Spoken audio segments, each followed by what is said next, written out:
Қанқұйлы қаңғыбастар Жетісу ауданында бір жігіт кезбелердің қолынан марқұм болып кете жаздады. Дүкеннен сыр алып шығып келе жатқан оған күтпеген жерден екі қаңғыбас тап беріпті. Біраз сабап қызылала қан еткен соң қылқындырып тұрып, қалтасындағы ұялы телефоны мен 30 мың теңгесін сыпырып алыпты. Жандарында бір бикеші болды, қарап тұрды дейді жәбірленуші. Бір қыз шығарып сап, қайтқам ғой сразу.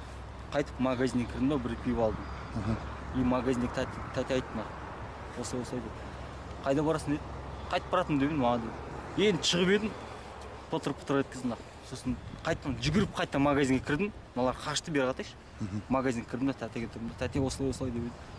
Магазиндегі тәте айтты. Мә звонда деп соткысын берді.